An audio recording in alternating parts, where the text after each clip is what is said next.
بسم اللہ الرحمن الرحیم۔ السلام علیکم۔ کرایہ دار کی خوبصورت بیوی کا قصہ۔ ایک دن میں گھر میں بیٹھا بچوں کو کمپیوٹر پر گیم کھیلنا سکھا رہا تھا کہ باہر بیل بجی۔ کافی دیر کے بعد جب دوسری بیل ہوئی تو میں نے جا کر دروازہ کھولا۔ سامنے میری عمر کے ایک صاحب کھڑے تھے۔ انہوں نے نہایت مہذب انداز میں سلام کیا۔ پہلے تو میرے ذہن میں خیال گزرا کہ یہ کوئی چندہ وغیرہ لینے والے ہیں۔ ان کے چہرے پر داڑھی خوب سج رہی تھی اور لباس سے وہ چندہ مانگنے والے ہرگز نہیں لگ رہے تھے۔ جی فرمائیے، میں نے پوچھا۔ آپ طاہر صاحب ہیں؟ جی، میں نے مختصر جواب دیا۔ وہ مجھے رفیق صاحب نے بھیجا ہے۔ غالباً آپ کو کرایہ دار کی ضرورت ہے۔ جی ہاں، بالکل۔ مجھے اچانک یاد آیا کہ میں نے دفتر کے ایک ساتھی کو بتایا تھا کہ میں نے اپنے گھر کا اوپر والا پورشن کرائے پر دینا ہے۔ اگر کوئی نیک اور چھوٹی سی فیملی اس کی نظر میں ہو تو ضرور بتائیں، کیونکہ دفتر کی تنخواہ سے خرچے پورے نہیں ہوتے۔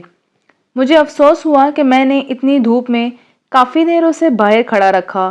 اسے 6 ماہ کے لیے مکان کرائے پر چاہیے تھا، کیونکہ اپنا مکان وہ گرا کر دوبارہ تعمیر کروا رہے تھے۔ میں نے اسے 3000 کرایہ بتایا، لیکن بات 2000 پر پکی ہو گئی۔ وہ چلا گیا تو مجھے افسوس ہونے لگا کہ کرایہ کچھ کم ہے، لیکن اوپر صرف ایک چھوٹا سا کمرہ، کچن اور باتھ روم تھا۔ مجھے اپنی بیوی کا بھی ڈر تھا کہ جب اسے معلوم ہوگا تو کتنا جھگڑا ہوگا، اور وہی ہوا۔ بقول اس کے 2000 تو صرف بچوں کی فیس ہے۔ مجھے اس نے کافی برا بھلا کہا اور میں چپ چاپ سنتا رہا اور اپنی قسمت کو کوستا رہا۔ میں نے MSc بہت اچھے نمبروں سے کیا تھا، اس لیے فوراً نوکری مل گئی۔ نوکری ملی تو شادی بھی فوراً ہو گئی۔ میری بیوی بھی بہت پڑھی لکھی تھی، وہ بھی انگریزی اسکول میں پڑھاتی تھی۔ ہمارے 3 بچے تھے، مگر گزارا مشکل سے ہوتا تھا۔ اگلے ہی دن وہ صاحب اور ان کی بیوی بچے ہمارے گھر شفٹ ہو گئے۔ ان کی بیوی نے مکمل شرعی پردہ کیا ہوا تھا۔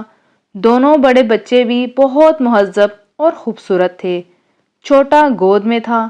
کچھ دنوں بعد ایک دن میں دفتر سے آیا تو میری بیوی نے بتایا کہ میں نے بچوں کو کرایہ دار خاتون سے قرآن مجید پڑھنے کے لیے بھیج دیا ہے۔ اچھا پڑھاتی ہیں وہ۔ ان کے اپنے بچے بھی بہت خوبصورت تلاوت کرتے ہیں۔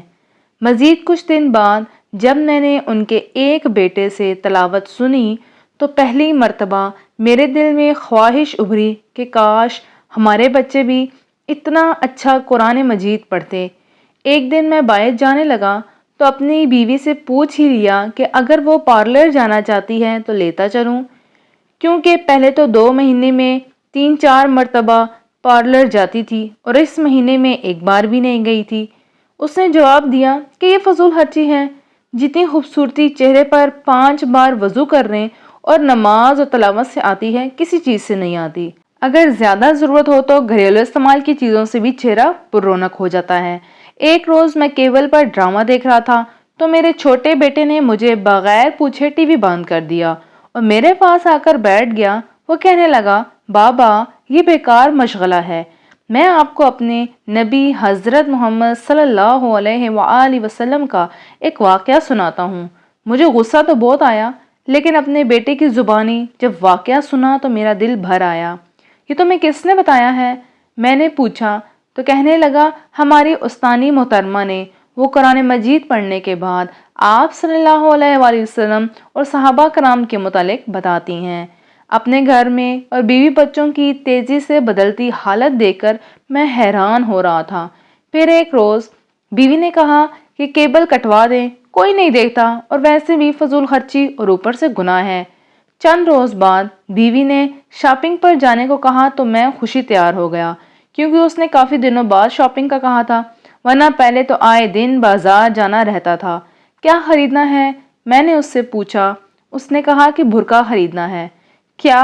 میں مسکرایا تو وہ بولی، پہلے میں کتنے غیر شرعی کام کرتی تھی، آپ نے کبھی مذاق نہیں اڑایا تھا، اب اچھا کام کرنا چاہتی ہوں تو آپ کو مذاق سوجھ رہا ہے۔ میں کچھ نہ بولا۔ پھر چند دن بعد اس نے مجھے کافی سارے پیسے دیے اور کہنے لگی فریج کی باقی قیمت ادا کر دیں تاکہ مزید قسطیں نہ دینی پڑیں۔ اتنے روپوں کی بچت کیسے ہو گئی؟ بس ہو گئی۔ وہ مسکرائی۔ جب انسان اللہ کے بتائے ہوئے احکام پر چلنے لگے تو برکت خود بخود ہی آ جاتی ہے۔ یہ بھی وہ کرایہ دار خاتون نے بتایا ہے۔ سکون میرے اندر تک پھیل گیا۔ میری بیوی اب نہ مجھ سے کبھی لڑی نہ شکایت کی، بچوں کو وہ گھر میں پڑھا دیتی ہیں، وہ خود بھی نماز پڑھنے لگ گئی اور بچوں کو بھی سختی سے نماز پڑھنے بھیجتی ہے۔ مجھے احساس ہونے لگا کہ نجات کا راستہ یہی تو ہے۔ سکون نہیں دیتا پیسہ، لیکن اطمینان تو بس اللہ کی یاد میں ہے۔ مجھے اس دن 2000 کرایہ جو تھوڑا لگ رہا تھا، آج سوچتا ہوں تو لگتا ہے کہ وہ تو اتنا زیادہ تھا کہ آج میرا گھر سکون سے بھر گیا ہے۔ ماشاءاللہ۔ اگلی اخلاقی سٹوری کے لیے چینل کو سبسکرائب کر لیجئے بیل بٹن کے ساتھ، تاکہ نئی ویڈیو سب سے پہلے آپ تک پہنچے۔ اللہ حافظ۔